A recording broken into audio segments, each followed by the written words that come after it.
He is a gig worker trying to make money using his car. He uses multiple gig apps all at the same time to maximize his earnings. But this can be difficult and dangerous while driving. Sometimes the requests come in so fast, Joe can't pick and choose the best trips to take, which can result in lower pay or lower rated disruptive passengers. That was until Joe found Maximo, the automation app that helps gig workers accept and decline trip requests. Maximo will use the filters set by Joe, like time, distance, and rating, to determine which trips are best suited for Joe. When a trip request comes in, Joe doesn't need to worry. Maximo will compare the trip details to Joe's filters and then determine if it should automatically accept the trip, decline the trip, or allow Joe to decide by showing the per mile and per minute rates. When a trip has been accepted, Maximo will turn off the other apps that aren't on a trip. Once Joe finishes a trip, Maximo will turn everything back on.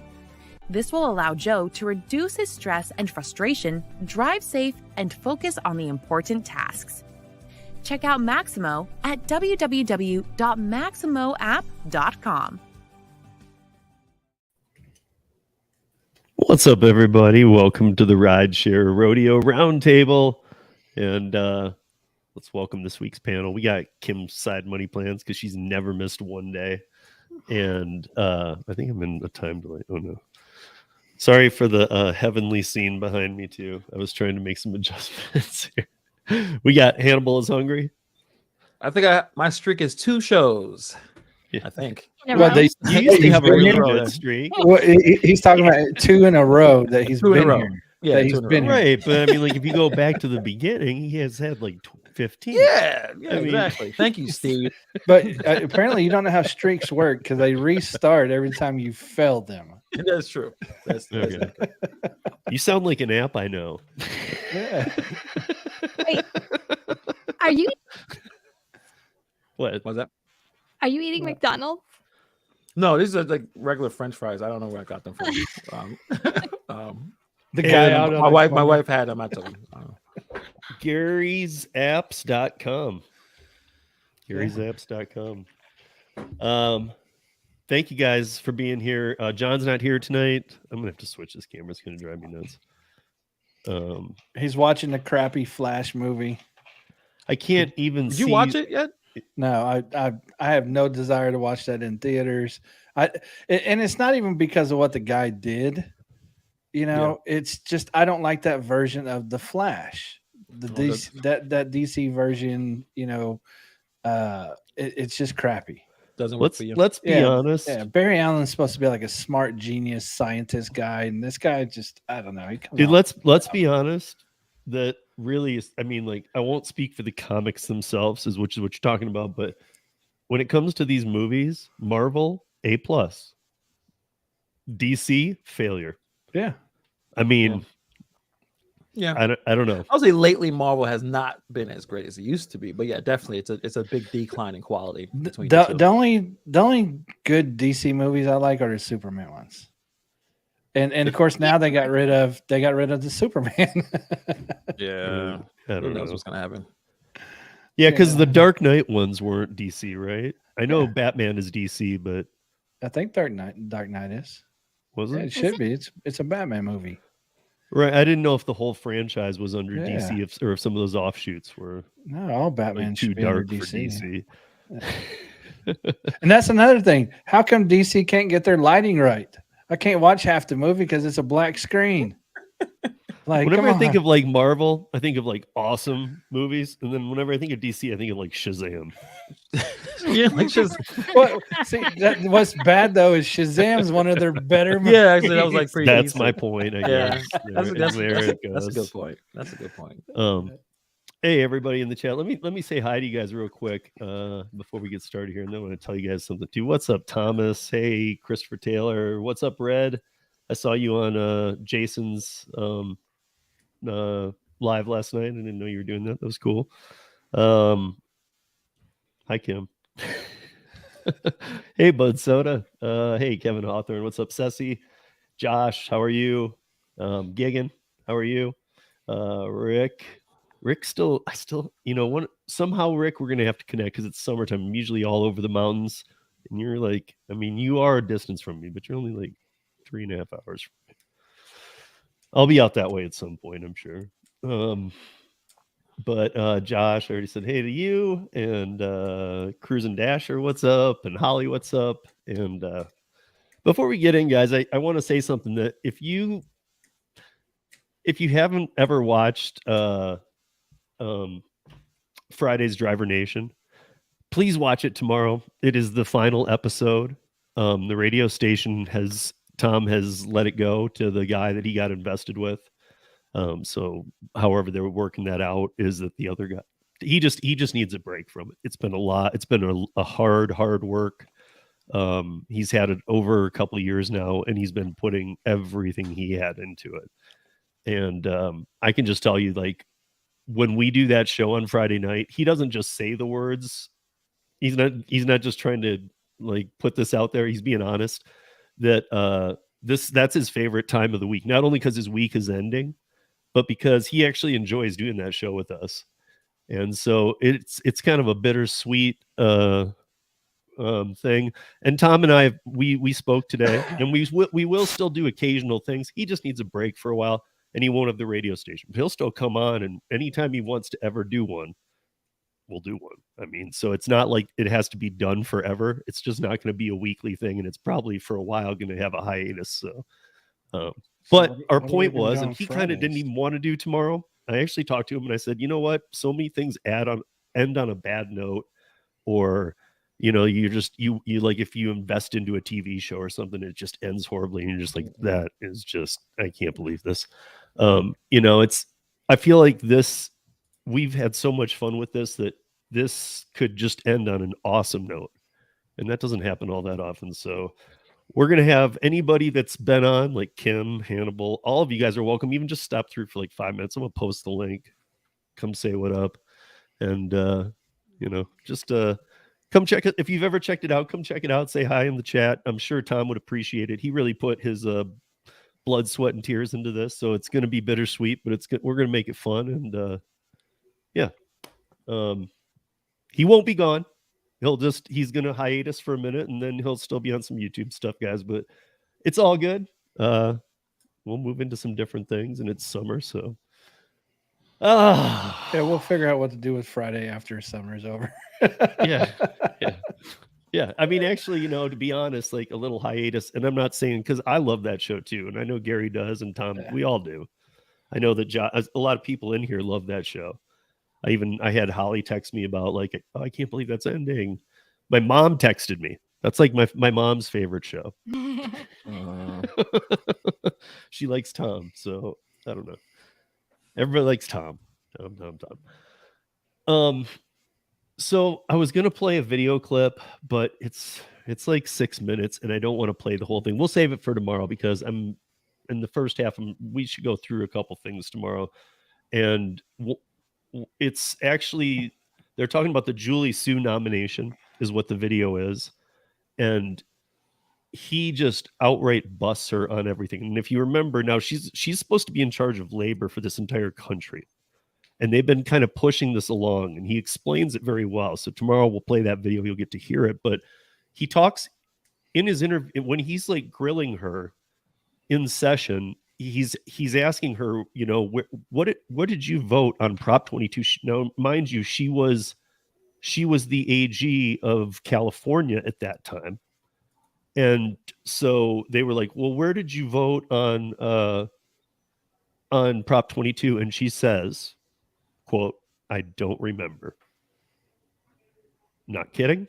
She did not remember where she voted after he explains Prop 22. He fully does in like 1 minute. He explains, okay, remember, it's this proposition that allowed the gig companies to, she's like, I don't remember.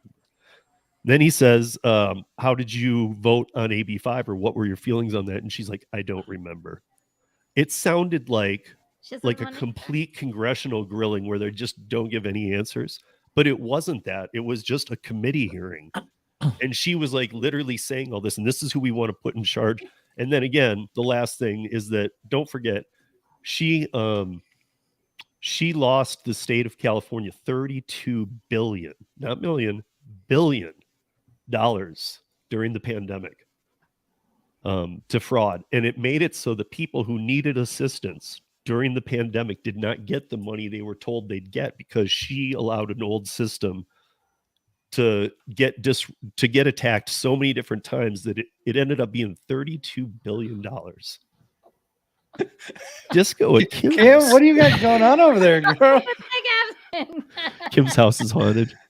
She just all of a sudden was like, you know what? I'm tired of this AB5. I'm Let's like, get what down. the heck? We're gonna try that again. But I do want to, You while I'm get on me, that note, though, I do want to at least tell you guys this. I want to read you because here's the thing. I do want to at least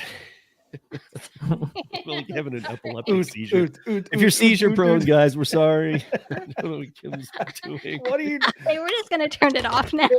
control box? What are you doing? I can't figure it out. I've never had it stroke like that before.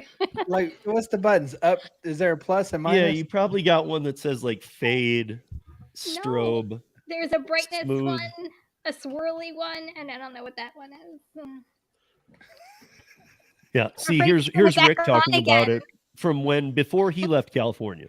So he lost $10,000 of unemployment. This happened to a lot of people, you guys. It's kind of like AB5. But she's gonna get in.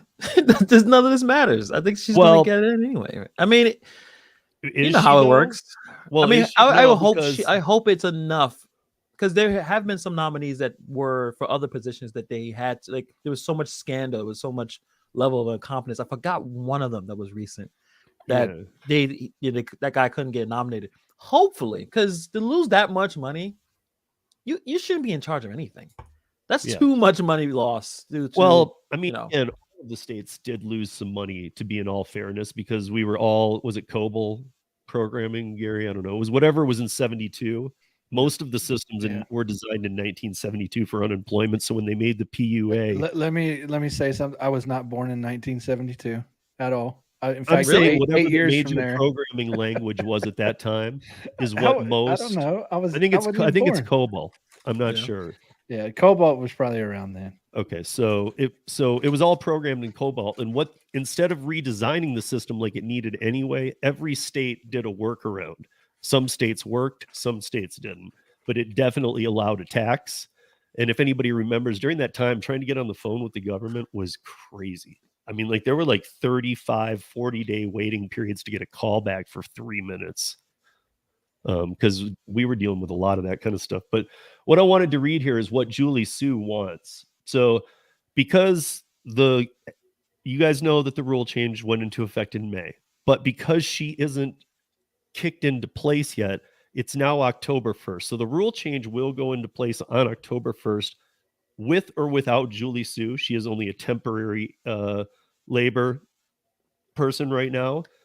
She will have that position until about 30 days before October 1st. So she'll actually be out if they don't get a vote.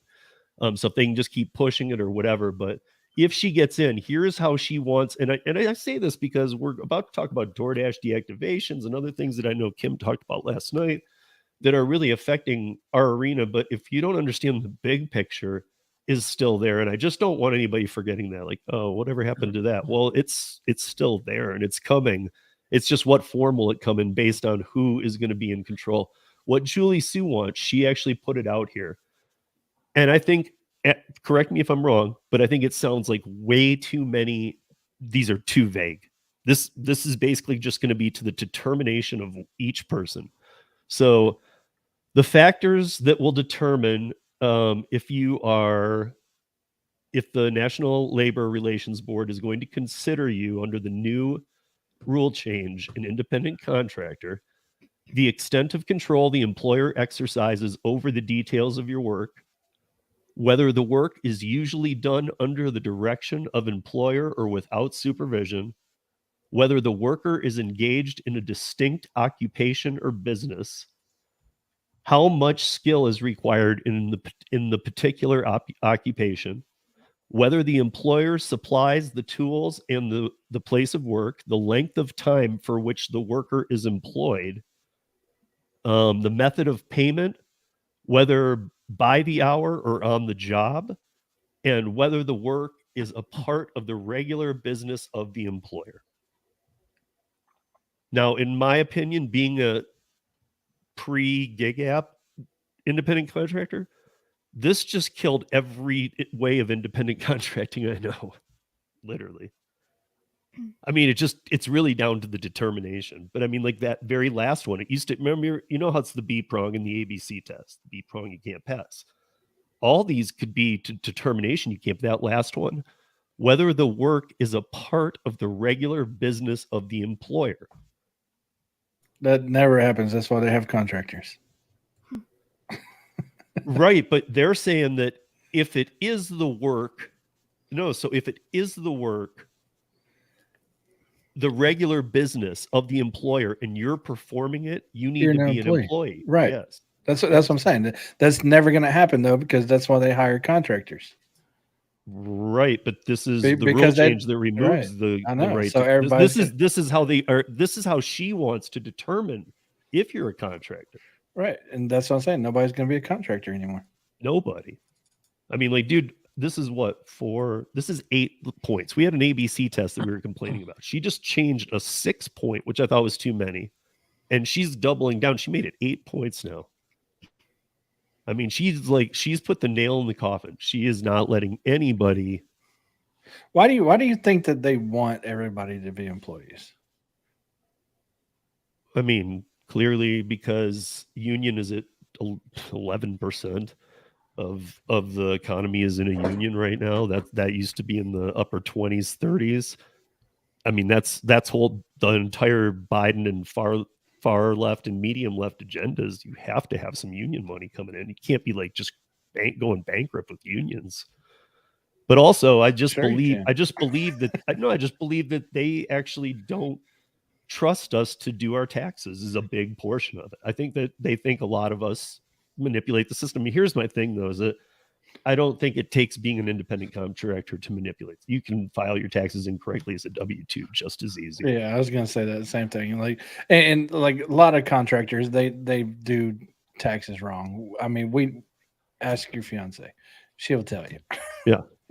But a lot of everybody do their taxes. Yeah, a lot of everybody does. Even the smartest of people, if they're. But I mean, contractors always write off stuff that we know they blatantly cannot write off. Yeah. And so W-2, they're going to write off some stuff as well that they're not allowed to write off, but not as bad as contractors by far. Yeah, I mean, this is I actually will. Let me see if I'll put this after we move to one of these other stories. I'll put this link in because if you guys want to actually take a look at this, it's actually an article that you should read if you don't mind taking a couple minutes, because it is going to affect anything you want to do. This is kind of, it even ties into some of that, like you can't make over $600 without reporting it now, like on eBay this year. Like the old threshold was like 18,000 down to 600. So now if you have a garage sale and make $700, you have to declare it. I mean, you don't, but if they can prove it. I mean, but I'm just saying, like, dude, that wasn't a thing before, because you could have a garage sale for $3,000 and just that was okay, because it was an income stream that fell below the threshold of getting rid of. But do you actually think that they're going to have the system in place this following year for that? Because that's why they pushed it back, is because they realized, crap, we don't have nothing in place for this. Right, but they said next year. I mean, as far as Marissa knows too, like next year you gotta. They said this year we're going to waive, but next year be ready for it. You're going to have to do it. I mean, how many years can they just go, never mind? As many as it takes to get their system up and running. Yeah. But I wanted to share that with you guys because for all the hardships that we see in the gig economy, that's the biggest one right there. This happens, it doesn't matter what the apps are doing, because the problem rolls into every state immediately, and it's it's going to be franchise employees. And I saw Hannibal's video this week or yesterday or whatever, about employees on DoorDash. And, I know he's right there on understanding it too. And we're watching, I mean, we can move into this right now. We're watching New York City do something that I think is horrible. I've been looking at a lot of threads and things on this too, on how delivery drivers feel about it. It seems like everybody's not down with it. Talking about the minimum wage? Yeah. Yeah, it's It's weak, dude. it For New York seems like City, no that's one pretty weak. seems like no man. one really won with the situation. It's not as much money as I think the people who fought for it wanted, because it's $17.96 starting July 12th. That's not enough to live anyway. So, Right. and as we talk about, when you make a minimum wage, you sort of made a maximum wage, where people who were like the people who won were people who weren't really good at it, right? That did make the $11 an hour, as they said, $11 an hour. They found that kind of research. I don't know who was working and only getting $11 an hour, but that's the research they was See, using. that's the unions that find those type people, though. No, They go find those people who can't make anything. well, they're Yeah. saying that the it bumps it up from $7.09 per hour right now. Yeah. Again, I mean, who's that number? who was making that a little bit amount of money? So, so this is in New York City, not the state. Right. So if you go upstate, you go Long Island, you're not. It's only in New York City. So there's an estimated 60,000 delivery workers who, and that's probably on the low end, but 60,000 will increase to $17.96 per hour before tips starting July 12th, and then it will rise to $19.96 by April 1st. 2025. Of 2025, though. Yeah. 2025. And that's And it's supposed to, will increase with inflation. So it's supposed to keep up with inflation or something like right. that. But So, I saw somewhere down there, it was like 23 or something that they were going. I mean, again, it just shows, I see weakness in this. And I feel like they're not doing the Dashers a favor or the Uber Eats people a favor, because I feel like the ones who don't have this problem, which are the people hustling and getting things done. Yeah. Because I don't know. I'm of the opinion that this doesn't fix it, because you're getting the people, and I don't mean to be a jerk here, but you're getting the people who are whining about earnings like we all whine. But some of that whining you got to keep to yourself, man. Come on. Like, Yeah. I think all of us here have said, if you can't make it work, Get out. pivot, do something else, man. Like, and I'm not saying from all the gig apps, like Kim always says, have all the gig apps on. So, or at least like active, like, and whatnot. So, I mean, like, there's all these theories on what you can do, but if you can't make one work, you're not going to be able to just make it work. You can't just turn it on and say, I'm going to wait till it's good. If it's that bad that you're going to just complain every day, then it's not working. But this was a unique situation that is in New York City, where a lot of people fought for this. Right. It was definitely the push from this group. I can't pronounce Spanish at all. I'm terrible. But they pushed this. They wanted way more than they got. They did not want $18. They wanted way more. So this didn't help. This kind of helped the people who really did not do well doing a lot of these apps. Obviously, Uber and DoorDash and Grubhub are pretty annoyed. They said it's going to increase the price of the goods and potentially reduce jobs. Some people say it wasn't enough, and some people say you're going to even make less money. Because I would say, if once everyone knows that everyone is getting $17, $18 an hour, who's going to tip? Yeah. Why are you going to tip? It's like, hey, you're already getting paid. And minimum wage in New York City is $15. So there are people out there working minimum wage jobs, ordering DoorDash. They're like, you're making more than me. I'm not going to give you more money. So I think the minimum and the maximum are going to be very close. People who are probably making $25, $30 an hour, not going to make that much anymore. See, that's what happened to RiDESHARE in New York City when they did this kind of thing. The people who can earn and have done this and are doing pretty well are the ones who will get screwed, and nobody really ends up in the good. I mean, to be honest, I was just looking at this and thinking to myself, like, watch DoorDash do something like, what is it, $17.96 per hour, right? Watch DoorDash do something that's like, give the hourly rate out at 18.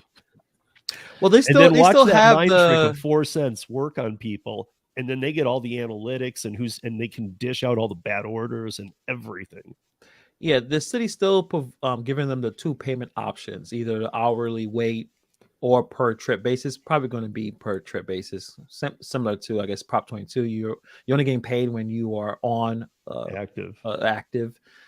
Is going to be highly unlikely they're going to choose the first option. I'll turn on the app right now and I'll just be hanging out and I'll get Right, paid right, right. hourly. Like that's going to happen. So this is No, where it's going it says the app if it'll only pay the active minutes. Yeah. It looks like no one's happy. So I don't know if it's no one's happy. That means it's all like a business as usual. That means the you know, government's happy if none of the other parties are happy. yeah, Uber's happy. The workers are. I think mixed. I think the people definitely who check out our content and check out channels are not happy about it. They realize like this is not enough. But you know, there are many people who do want something like this happening in their city. It may not be overwhelming in terms of like you know, a lot like 60-40, but it's a good amount of people. And those people who are going to their representatives and saying, I don't get paid enough. They're taking advantage of us. And we can also admit that these companies do try at least to take advantage and manipulate their the workers that doing these platforms. So this is going to, you know, you got New York doing it. I mean, it already started with California, New York. Usually these are the two biggest places. People start to follow what's happening with the major cities. So this is gonna spread nationwide, in my opinion. Now, see, here's my thought on this: is the people that complain that they're not making enough money and they want like an hourly guarantee, they're expecting to be paid just to sit and do nothing. But then when they actually get it and they're like, "Oh, I still have to work," they're like, "This is crap." I'm the same way, Gary. I strongly feel like the people who are fighting for this won't do it. Even now, like now, okay, is this a win? They're going to go, this isn't a win. After expenses, I'm making like $12, man. Right. And they're going to say, this didn't do anything for me. Many of the people who they like, especially when you watch a lot of the commercials or a lot of the talks that you see, the you know, union workers or union representatives, they're showing a lot of people that are from you know, South America. They are working hard. They're not, you know, and they'll show their earnings. Either they don't understand that they can decline, they can multi-app a little bit more aggressively. They don't have to, or at least cherry pick more aggressively. They just accept everything, and because they're making enough, you know, they're making more money than they ever have when they weren't here. Either you're coming from Mexico, you're coming from all, you know, these guys work really, really hard. So this was a really good campaign. At least the narrative was these guys are working 12-hour shifts in all the weather. They're not in cars, most of them. They're in e-scooters, e-bikes. They're on mopeds. They're delivering food through the pandemic. These guys deserve more than what you're providing. So that was a very, you know, powerful narrative to push. And this is where we are, where again, most people are probably going to be making less money, but the people who, again, really was terrible at this, making $11 an hour, now they will make $17 or $18 an hour. Right. And instead of just finding a platform that pays, they just keep doing the same crappy platforms. Yeah. That's exactly what's happening. Their mistakes. It's also like they make enough money where they can send money back home. They don't know that they can do so much more. They're like, well, the apps I'm using, they probably have 100% acceptance rate on all of them, and I just take them but like you could do much more than they currently are doing. So they try to run to the representatives and say, hey, help us out. You know, these guys are working all these hours. They deserve more. And I think that's where we are right now. Right. So it says here also, though, that this is kind of going to what you said, Hannibal, is that the DCWP is actually, they're saying that using DoorDash's estimate only works if you don't count the time Dashers are waiting idly. But they actually look like they are going for that. It already seems like the agreement's made and they screwed themselves out of that, but they're kind of pointing out here that, you know, if the DoorDasher spends 6 hours of a 10-hour shift on trips, they need to end up with that 40% of what the DCWP found is waiting idle. And they should be earning on that time. I don't agree. I think now you're getting lunatic. Wait, so they're gonna earn $1? No, they're not. But there was a big push for this. That's probably why they came up with an agreement. But my thing is when they did this with RiDESHARE, they said $28. I mean, at least it sounded somewhat better. Like to me, if you're not making that in New York City, like why are you even doing it?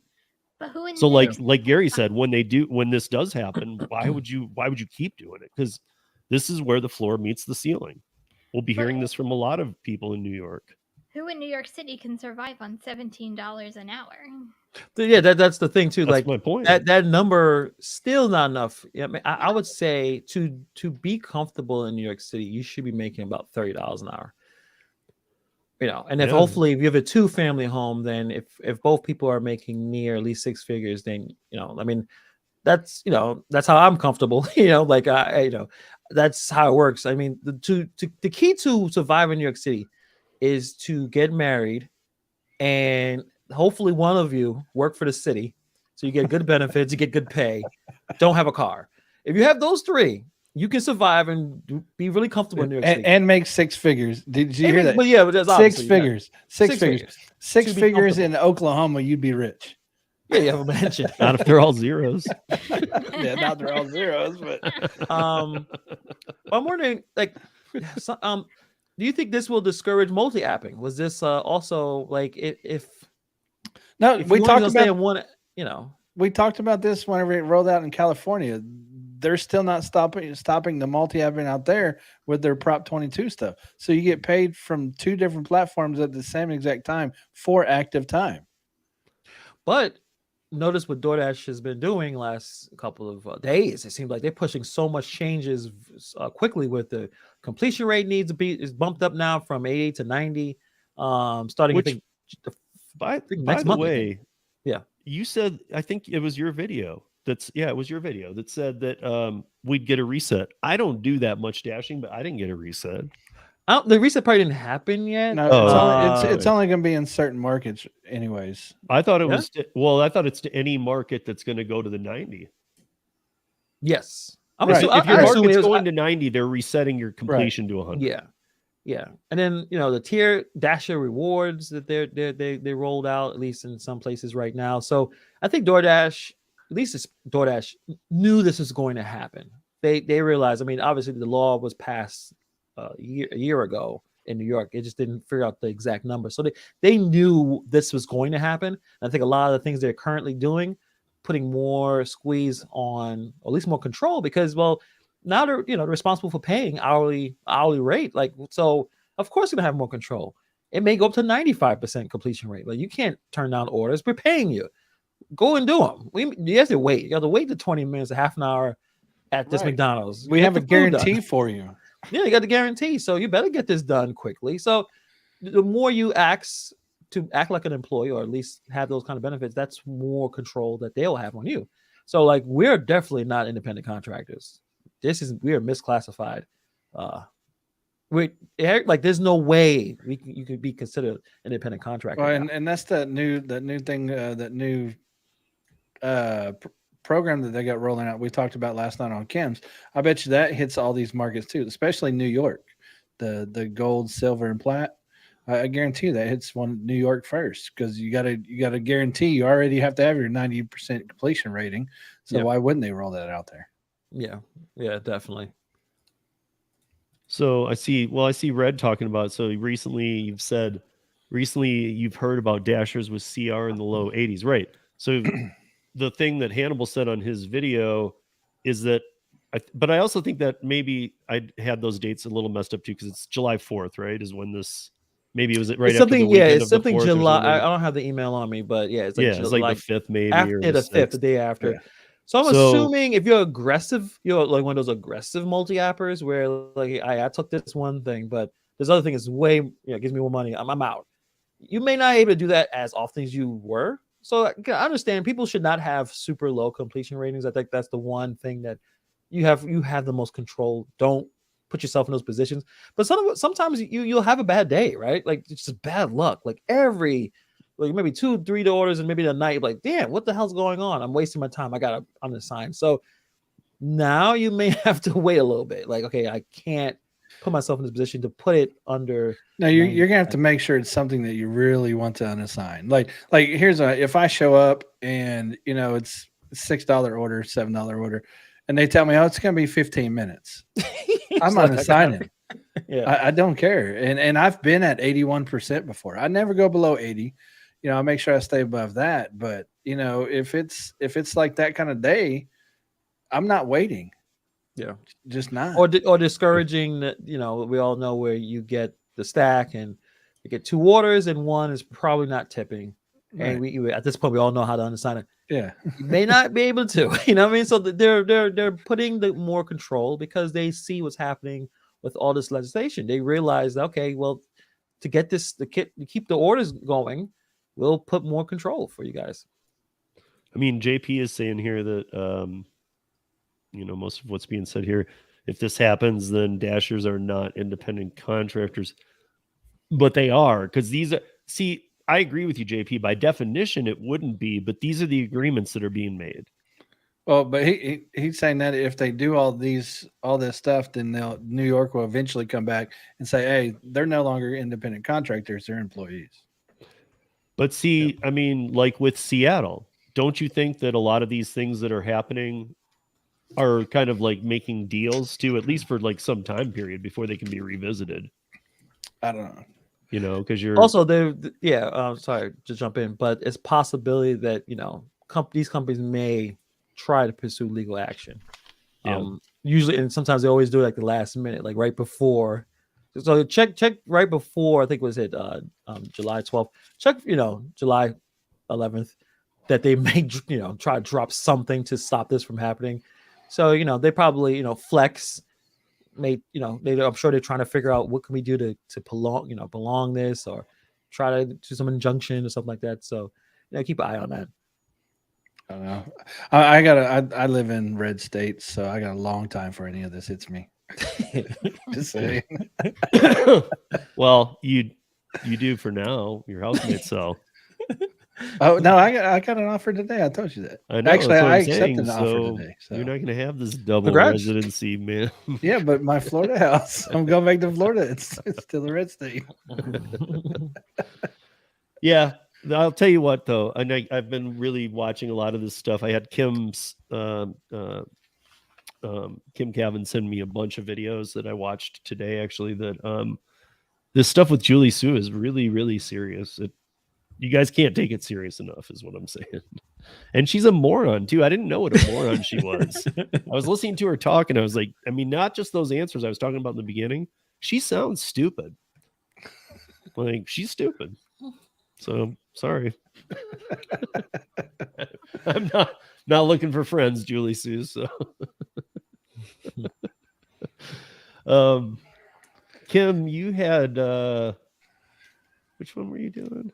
Oh, you're doing the dude that and this is only one of the guys, you guys, and because the reason I put this on here, I know we like touched on it real quick, but I put this on here because this is only one of them, and I didn't like part of this specific this article either, but I wanted to talk about it, so I want to see what you bring up, and then I want to mention something that I thought was very confusing. I'm actually going to combine 2 articles into one because I read 2 separate articles kind of on the same guy in 2 different perspectives. So the one article had this gentleman out of Stamford, Connecticut, who he was stupid. He had a domestic dispute and cops got called to his place of residence.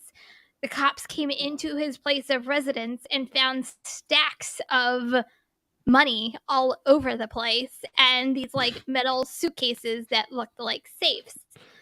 So they arrested him on the spot for domestic whatever it is.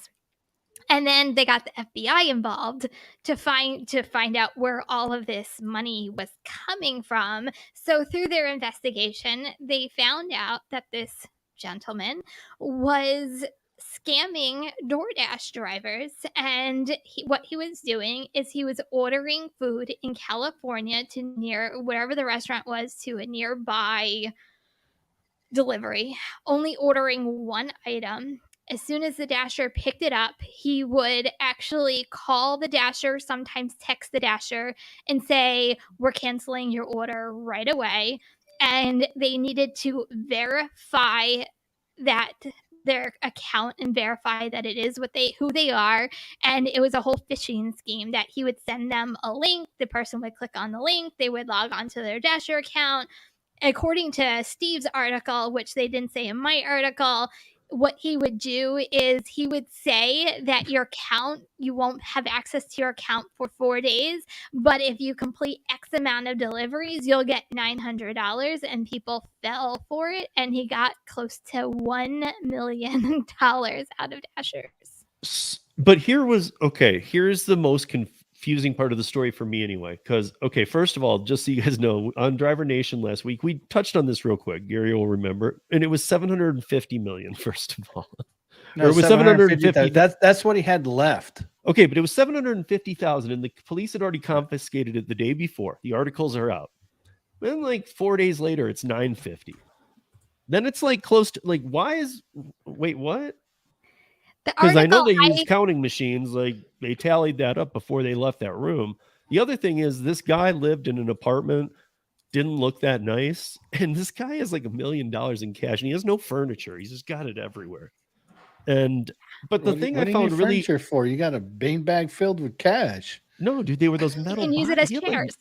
Yeah, it was so sketchy, dude. Like, and then I mean, to think about that and being him and staying there and just having cash in this place, and then they walk in. But here's the thing. So in this article, the police and the investigators on all levels on this are saying it's going to be very, very difficult to get the money back to the Dasher who performed it. Why? There's a record of everything. Yeah, just give it. Can't they just take the 700 DoorDashers and go look into their logs and see what was stolen and get it back to them? Get a warrant for DoorDash and have them go through his accounts and figure out where he ordered food from? See, exactly. The reason I don't like that is because lazy. It sounds to me like they're going to keep part of this money. Oh, they'll keep majority of it because I think if it goes unclaimed for a certain amount of time, they're going to keep it, right? Yeah, but I mean, to me, this should be able to be solved. Like literally, I mean, Gary, you know more about this than me, but this should be able to be solved in an hour. These are the people that are a bit longer than an hour. But... Really though? I mean, you got 700 drivers. They were all robbed. I would say at least 5 days. It should be solved no later than 5 days. But like solved. Yeah. Like here's the people. Here's their amounts. Let's I'm get them their money. I'm going to go back to what I always tell everybody, and I've been preaching this for weeks now. Guys, cash out every single day. Because he was specifically targeting, I don't know how he knew, but he was specifically targeting drivers that had over $2,000 in their Dasher account, and then they were out $2,000, $2,500. Like they were out some like serious chunks of chains by him. I doubt he knew. I just think he was just randomly ordering, and whoever fell for it. Well, then, guys, please still cash out every single day. But you got to remember. But Gary, if you do the math. But the story said all these were California drivers that he robbed, by the way. Right. Yeah. So, I mean, I don't know what the meaning. I mean, I don't know what the. I mean, like if it sounds to me like if he could have, he would have got other people too. But I know the other scams were going on out there too. California drivers, if you ever talk to anybody from California, they're always making good money, and so that's why he probably targeted California. Yeah, I mean, the thing is like how Kim said it. Like he was having. I remember in this article anyway. He said that he was like the person was doing a shop. Was it a shop and deliver? And they were doing the shop, and he's like, "Well, just leave the store and go to your car." Just leave the store. She's thinking, "Okay, what do I got to do?" Like, and I know that like Gary even mentioned that this isn't the only guy who's doing this.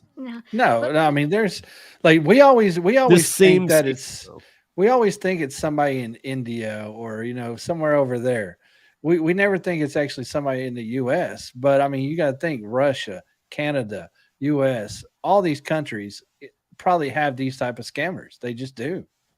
We were actually talking last night. It was kind of funny. We're like, don't these drivers realize that this guy didn't have an accent when they're talking to support and the roosters in the background to know that it wasn't DoorDash? Yeah, like if there's one red flag is there's no accent. I think what makes the scam effective is when you are either currently doing something else. You're already on a dash, you're driving, you're juggling many different things. So you get a call. They, like you said, they notice that the person's actually working, and they'll say these things to rattle you, like, oh, there's a fraud alert, something's happening to your account, and you're not thinking clearly.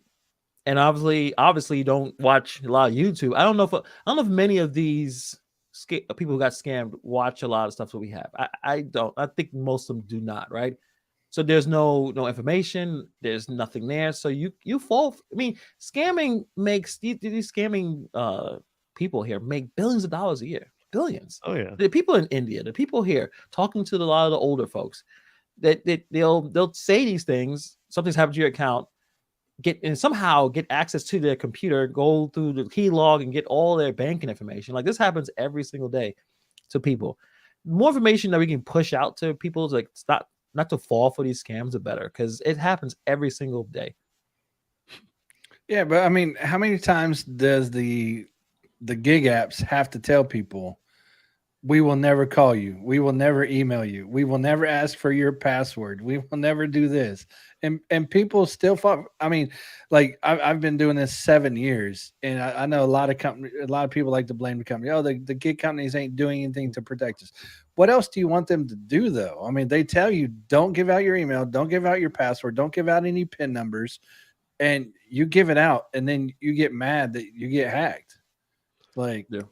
It's it's the same thing as the IRS. If you guys aren't all familiar, the IRS every year around taxes has this same scam go on, where people call you and they try and get you, and they actually try and get you to do like the stupidest things too, like go to a cash advance station. First, the IRS would never have you send me a green dot card number. Like, the IRS ain't doing that, right? And if you go to the IRS website, it says we will never call you. Yeah, they won't. And I can testify that they do not call you. Right. So they send you a certified letter in the mail. Right. and the way that, like, some of these that I've heard, like I've heard some too. I don't know if it was Scammer Payback or whatever he is, that guy. Yeah, he's done a couple. He's of really like good. Cracking He's down on really these guys. Good. There's a few of them actually, and it's weird because you'll think, hey, these creators that's been scamming the scammers, they're getting like tons of views. They're still doing it, like these places.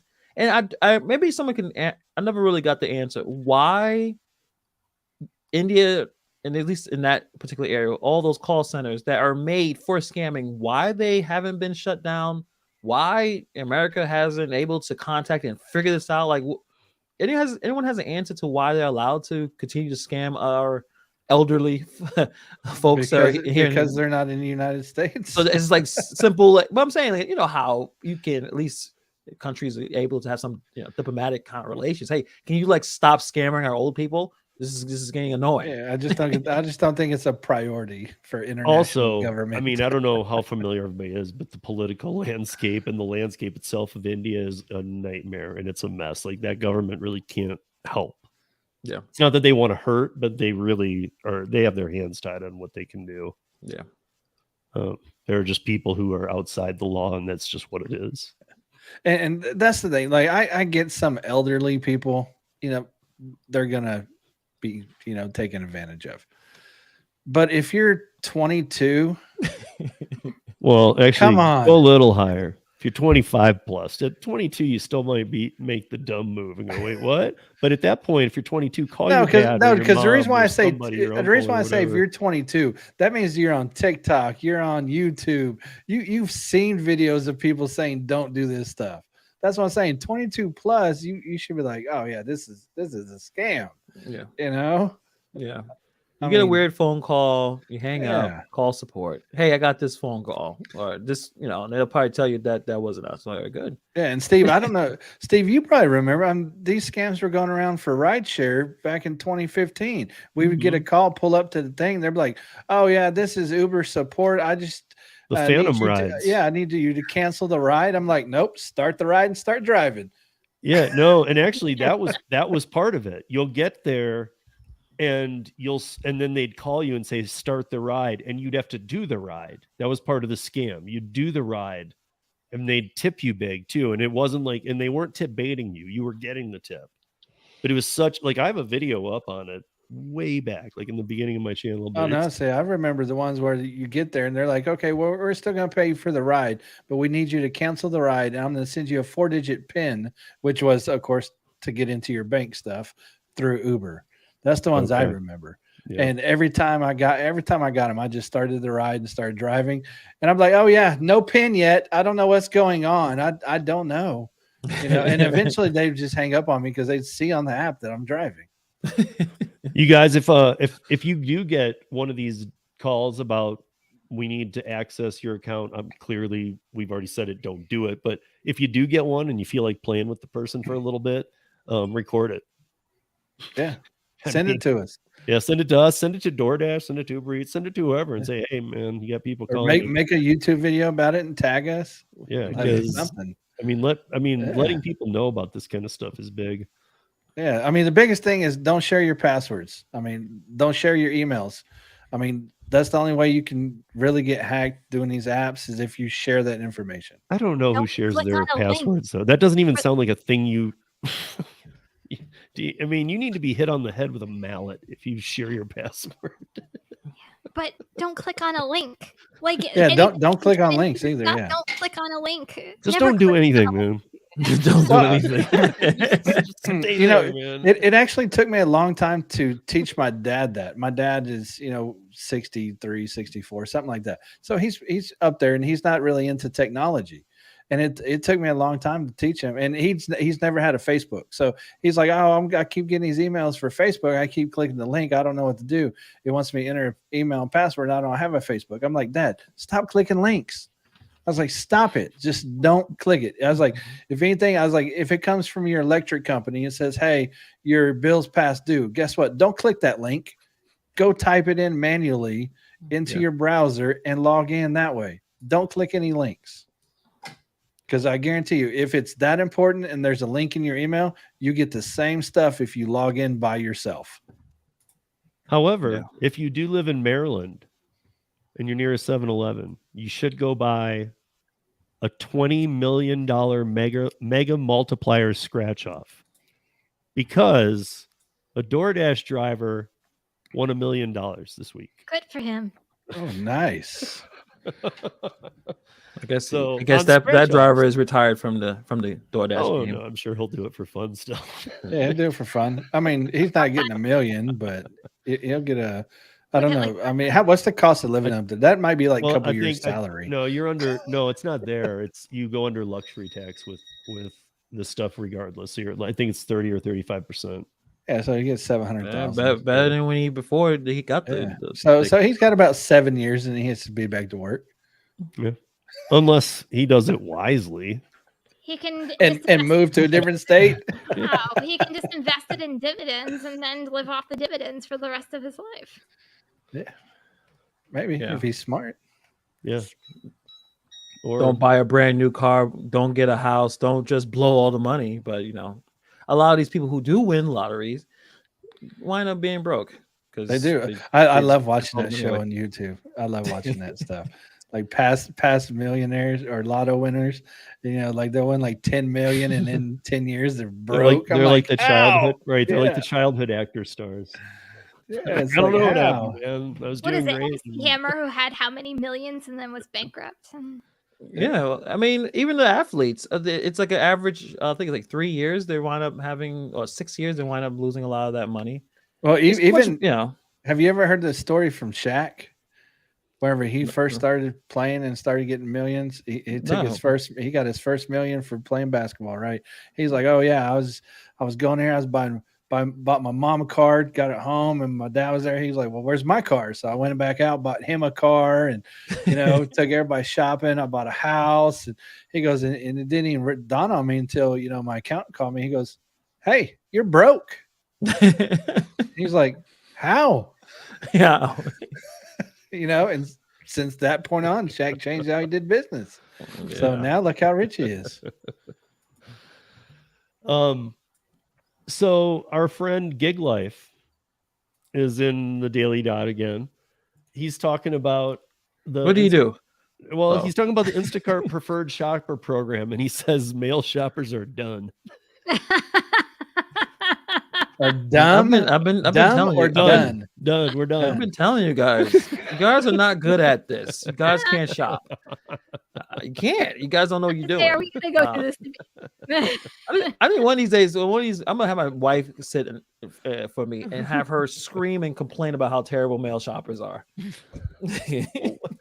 You know what? I'm the only shopper for my son and I. He's pretty good. Well, he has no I'm choice. I'm a good shopper too. But I mean, how does having preferred shoppers mean men are done? Because some women might want a man to shop for. I don't know if you've seen how many, like, I know Kim has, by the way, she's laughed. I don't know if you've seen all the articles that have been out or TikToks that have been out that says that are people like saying like men don't know how to replace an item. So I'm going to cancel all men from now on.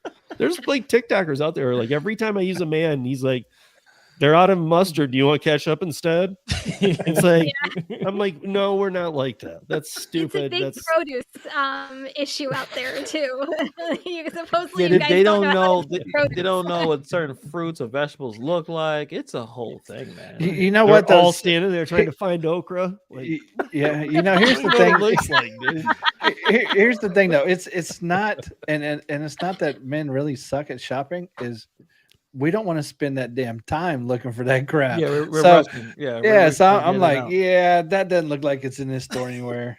And that's out of stock. And I might not even be in the right section for that stuff. I'm like, yeah, Donna's defending you, Gary. Yeah, I don't I find know. it funny. I actually, for my dumpling clients, I work really hard. I'm in good contact with them, and I don't screw up. I don't just leave something undone. well, yeah, for Like, I something like take care of dumpling, business. I'm yeah, a where good you're shopper. getting all the money, yeah. But okay, if I'm on a $6, $7 shop and deliver, guess what? If I don't find that in 30 seconds of hitting that aisle, it's I'm not out. there. I would hope that if you don't tip, you're not allowed to prefer shoppers. I mean, no tippers shouldn't be allowed to prefer and the a problem is shopper. that the woman knows that place intimately. They know the market, and so when you say something is not there, and they're like, "I've been there 10,000 times. I know it's there. Why?" Like all of a sudden you can't find it. Then, and also the shopper could be correct. It's not there, but she's like, "I've been there all the time. I shop there all the time. It's there." So I think it's a little bit of stereotyping. I mean, all jokes aside, it's a bit of a stereotype. Do you guys have have- you guys have Dollar Generals in your area, right? All of you? One of Okay. them, yeah. Yeah, they're terrible. Like, I don't care what you can tell me it's there all day long. They do not have everything lined up like a Walmart. So it's 30 seconds and I'm out. That's all you get. Actually, what Hannibal said actually happened to me a couple months ago. A customer, have you guys ever heard this? Because I've never even heard of this. They were looking for, I think it was like bone marrow of some sort in the meat section. I looked up and down. I even like asked the sales associate. I was like, listen, I'm looking for this. And he's just like, no, I don't know what you're talking about. It. So I was texting the customer, I'm sorry, they're out of this. And she texted me back, I know exactly where it's at. You're lazy and you don't want to get it for me. And I'm like, okay, cancel. It's a bone. It's a bone. Thank you, Thomas. We Yeah, try and be I was smart. like, really? It kind of looks like it kind of looks like the like if you take a ham and you take that centerpiece, that's kind of what it looks like. Well, that's what I was looking for. And but it's typically wrapped by the deli itself. In like the deli section is typically where you find it.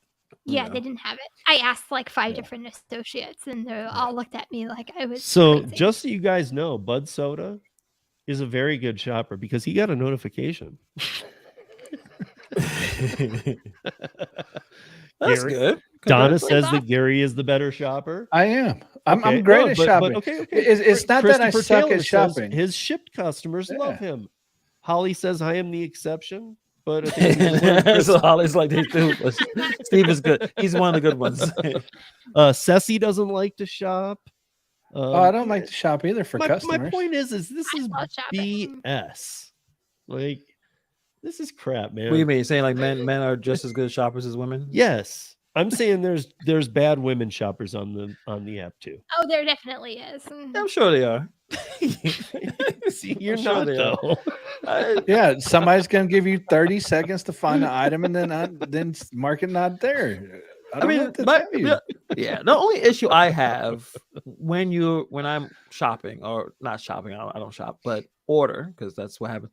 I'm either dealing with they'll have a female face or a name, and then a guy is coming and dropping the stuff off, and the girl she's still in the car, so it's like the family thing, which is fine, but it is a little weird because you're expecting a woman because that's what it says on the app. But in terms of like big silly mistakes, things being packaged wrong, yeah, I haven't dealt with that with a woman, unfortunately. I mean, I'm assuming eventually it's going to happen, but it hasn't happened yet. So this week we had 2 incidents.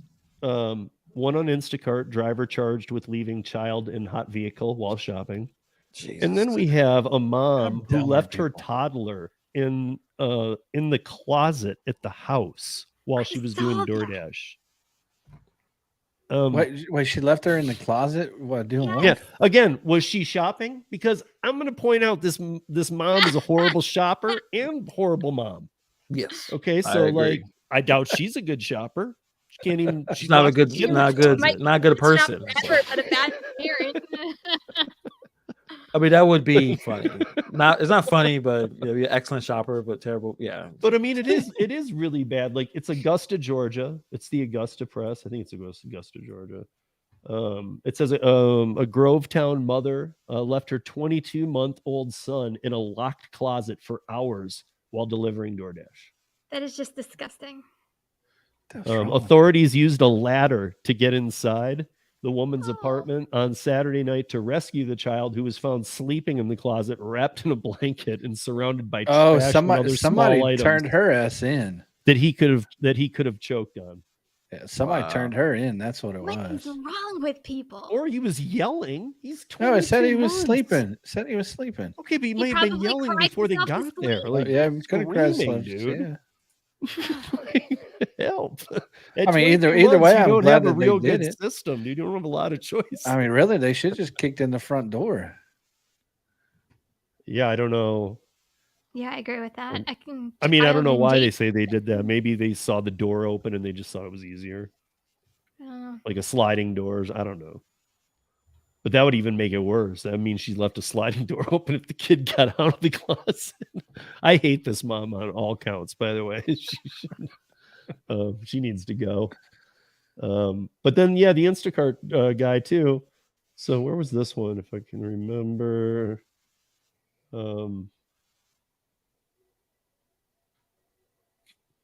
It was a Publix. An Instacart shopper who left his. Okay, now we're going to talk about a bad guy shopper. Here we go. And a bad dad, apparently. Yep. An Instacart shopper who left his infant in a hot car and went into the supermarket to shop has been arrested. Okay, well, he's arrested. The other girl should be shot. Because I don't know. I mean, maybe they both should. I don't know. Like, This is just ridiculous, though. This is like, I mean, I won't even leave my dog in the car because of the heat. I'm No. definitely not going to leave a child in the car.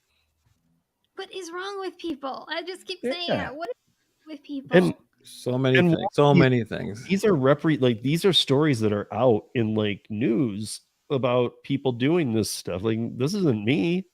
I don't want to be associated with these morons. I mean, I guess nobody would say this, but has anybody ever left their kid in the car? Never. Nobody's gonna say it if they had. I mean, I think Yeah. I have, but not like a toddler or infant, but Yeah, young but we've seen kid. them get stolen or almost. I think the Waze apper used to have a reminder when you finish the GPS and like, don't forget your child in the car if you have one. It was like, thanks Waze. Thanks for the reminder. Thanks for the Like, reminder that I have a child. Yeah, See, my but- car reminds me to check my back seat, and there's nobody ever in my back seat, but my car still tells me because people are dumb enough that they've left people in the back seat. Yeah. So the manufacturer is like, "Hey, we got to help out these idiots and tell them to check their back seats." Yeah, I mean, I don't know. Both these people are morons. There's no two ways about it. I mean, the DoorDasher put the kid in the closet and then said, "Okay, time to go dash." Like, wow. Wait, is That's that like how a you mind think? Is that how you grenade to think it me. is, or do you think she was sitting on the couch and it's like, oh, big order, baby, closet, go? Or she just right. always keeps them in the closet. It was like, oh, big Probably. order, and she didn't even check on them. I don't know, dude. I hate this person all the way around. People And people like that should never be able to have kids ever again, yeah. and they should go to prison forever. I agree. Like they I just should agree. just put them in prison. I mean, they're apparently no good for society. Or just can't trust them for let's be anything. honest. Do we any of us want to flip the prison bill on these people? Then let's just send them to Epstein Island and let them battle it out. That's fine. I mean, we can Battle. deport them. We should be able to deport United States people. Like, if you get charged for something that's stupid, we should just be able to send you to another country. Make Like, you hey, cross the southern border. Good luck in the Russia. other way. You got to leave. The Start scary walking. thing though is the kid. The poor kid is going to be traumatized at the age of 22 months now for forever. Do you think he Because will? God- Though? What? Yeah, probably. He'll probably be scared of the dark or something. I mean, He's if they gonna- get the kid away from this mom and Yeah. he's at But that what age, happens and he if the kid doesn't have other family members to go to? So now he's in foster care and he's scarred scarred and scared that way too. Like it's the poor kid. I feel so bad for the poor kid. Hopefully they and have most something likely he actually doesn't probably have somewhere to be, because otherwise he wouldn't have been in the closet if she had a family member or something that could have taken care of him. or she was just dumb and didn't. Yeah, ask she's just somebody. dumb, making bad decisions, Yeah. not thinking clearly. I'm sure there's someone in that I hope person's so. life that she could have figured. I don't know. The whole there's- idea is, childcare is expensive, but you can't be that stupid. I mean, you I've never figure it out. understood how people forget their kids in the car ever. Like, Yeah. so I can't even justify some dumbass leaving their kid in the closet.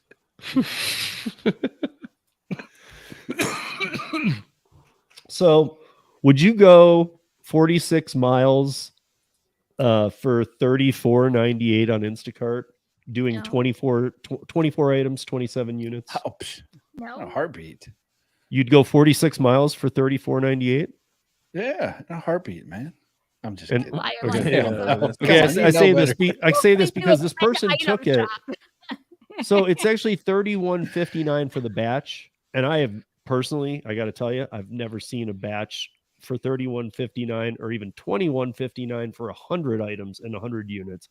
I don't know where this is that this happens. Again, it's that Instacart thing that I just don't relate to, but there's a $3 tip on there, and the person did it.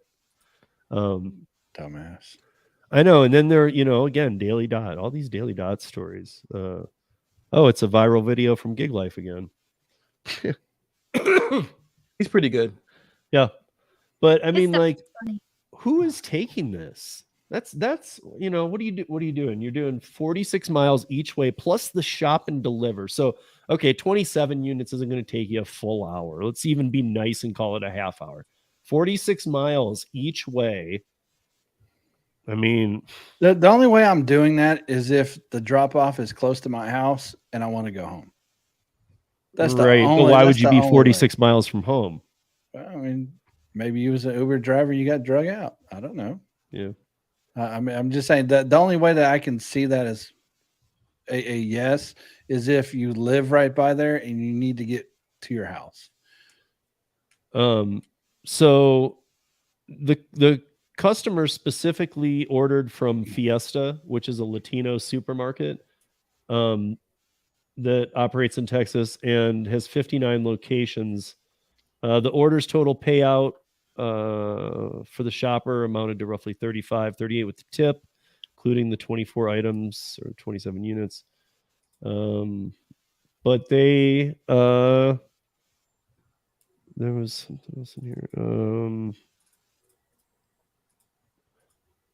But there was something about the person was calling, like this person's bothering him too with this $3 tip. Yes, when I see that 127 item order with 4 cases of water and no tip, 11 for 11. These are other people just quoting things in their area, I guess. I can't find it now, but there was something about like the person was bothering them. And even in the subtitle, it says, and they got the nerve to threaten you every 5 minutes. Like underneath the, road trip anyone, Instacart shopper receives Fiesta order that's 46 miles away. I mean, if they took it, They did take it. I'm just wondering who does this, because 46 miles, let's be honest. I mean, I don't know what of that's highway and what of that is city, but if we're being very nice, if we call it 45 minutes, I'm thinking somewhere between there and an hour. So, I mean, if you're even talking 45 minutes, that on the nice side, that's an hour and a half, and the half hour to shop and deliver. You just worked for 2 hours and all those miles for, what, $17 an hour? Not good.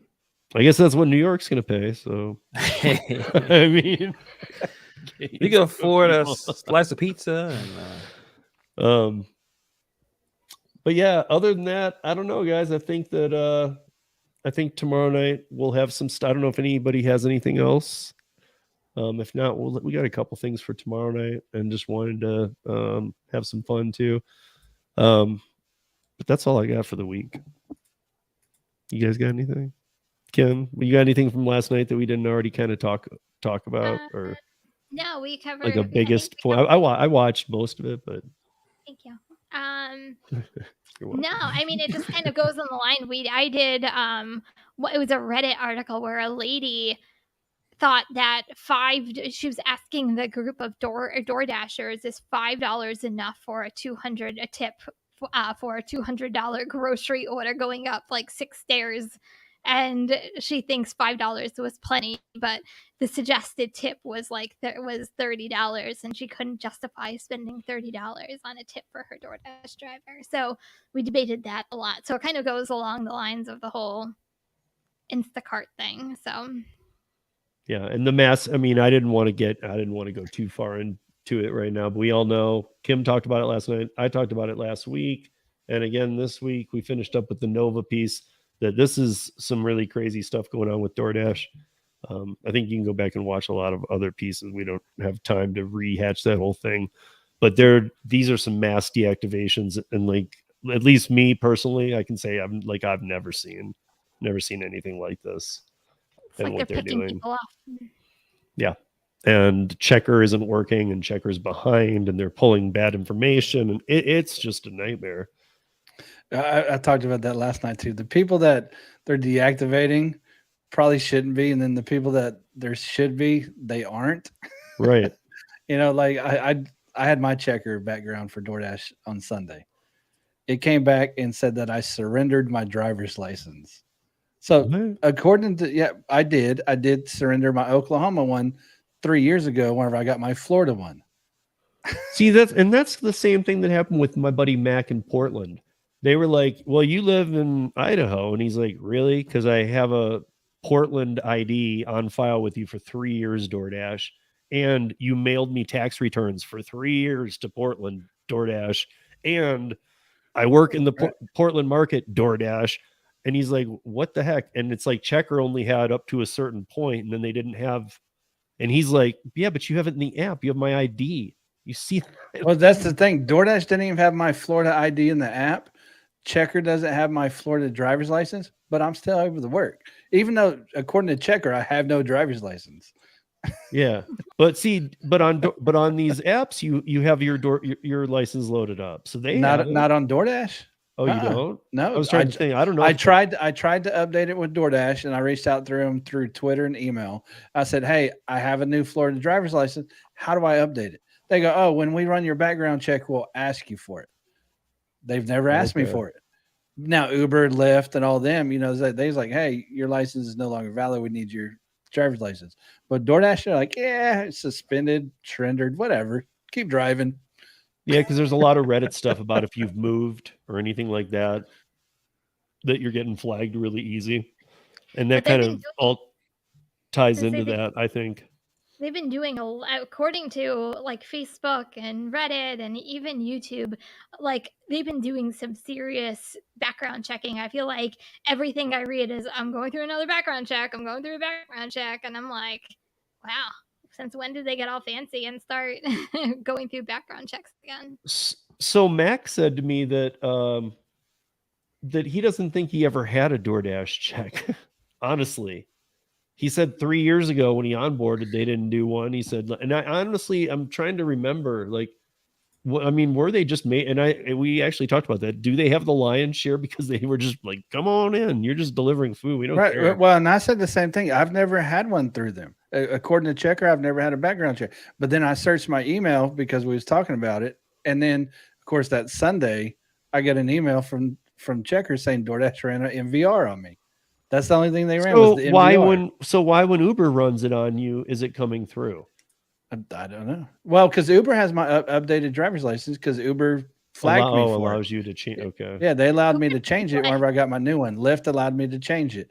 Instacart I've never changed. DoorDash I've never changed.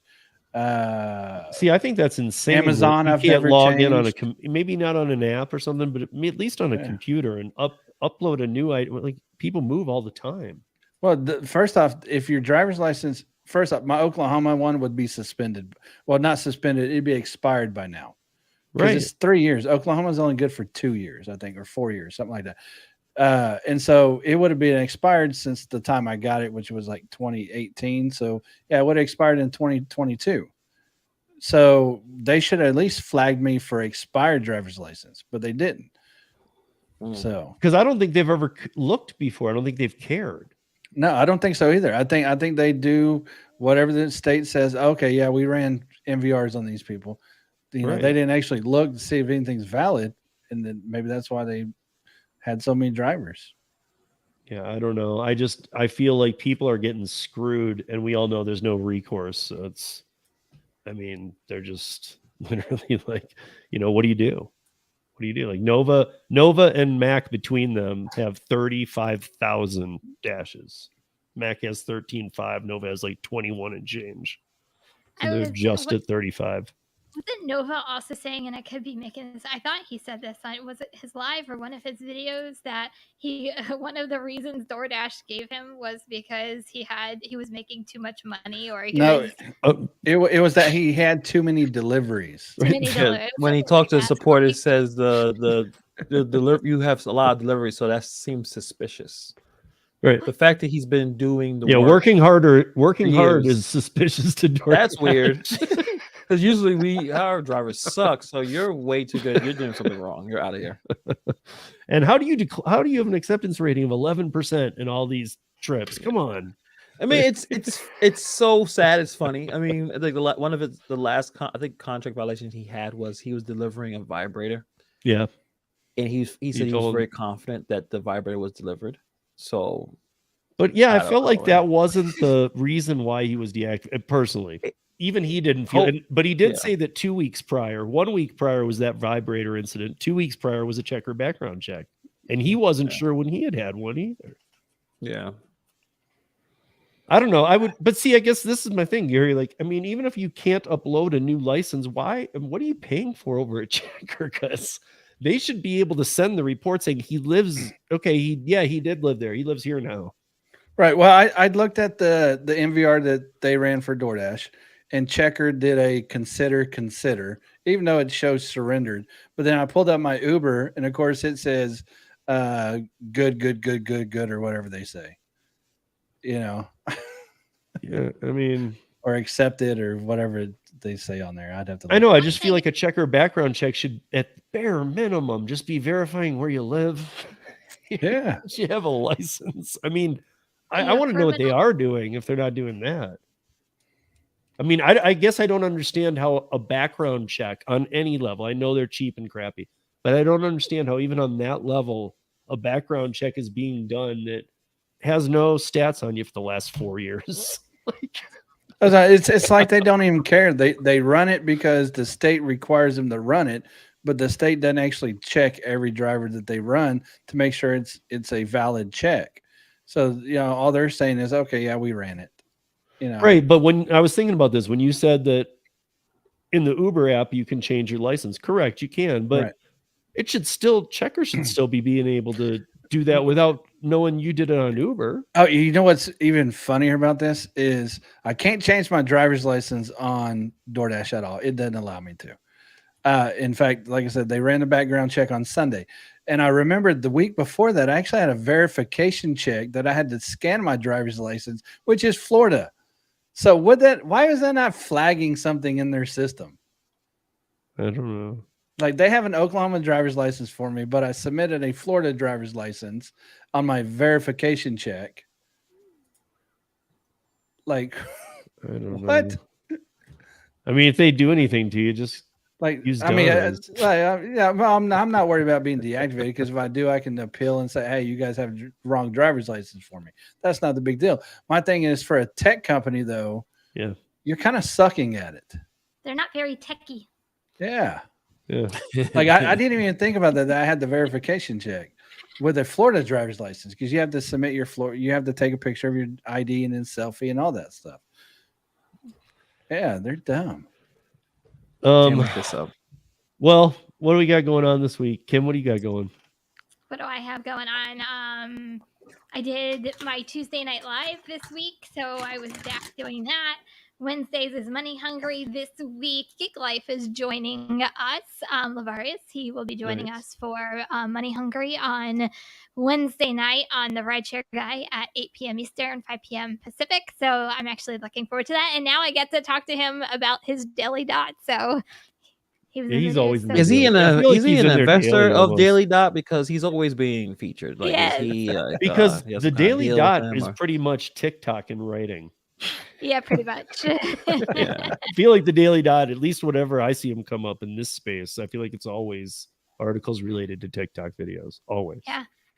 But yeah, Thursdays I'm here. I'm just putting out shorts and regular content and posting every single day. And Gary, what do you got going? I got Driver Nation tomorrow for the very final time. Yeah, so make sure everybody catches that. And then that's all I got going, really. I mean, besides the apps.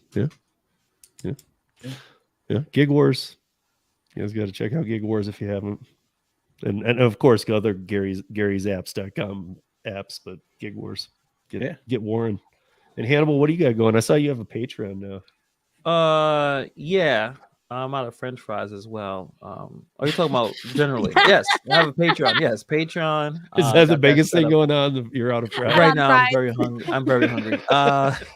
Yeah, got videos going on. I'm still going back a little bit doing the interview stuff. I got to talk to you, Steve, as well. We get back doing some of the algorithm stuff, but doing a little bit different approach to the interviews. Not necessarily doing live streams. Live streams is great, but I feel like when there's a really engaging one-on-one conversation. A conversation is hard to, because the chat is there, and I think live streams is great when you interact with the chat. So, in this series I'm doing, it's going to be more one-on-one interviews, and then I put them out later on. So I'll be talking to, I think Pedro's going to be down with one, Dashing Trader, reaching out to some other content creators, going back and doing some of the interviews, but not live stream, more like one-on-one stuff. So. Yeah, I mean, that's how I do the podcast, and that's how I used to do all my videos in the beginning before I did live stream. I was just pre-recording them. Yeah, because I agree with you, because they're two different animals though. Live streams are great, but it's just different. You can't when you're in a deep conversation. It's hard to do a live stream. Yeah, you feel bad for the people who are making really good. You don't want to miss questions, so I realized, let me try this lane and see how that works. So that's what we're all doing, you guys. And tomorrow night, please catch the last finale of Driver Nation. Catch it, call in, comment, like it, share it, do everything. And come say bye to Tom. And they'll still be around. But that's a wrap for the week. Thank you, amazing panel. And thank you, everybody, for joining us tonight. And until next week, be safe, or until tomorrow night, be safe, earn smart, don't use DoorDash. And if you're a male Instacart shopper, make us proud. Yeah, don't embarrass us. Get your stuff together. Peace, y'all. Good night. Later.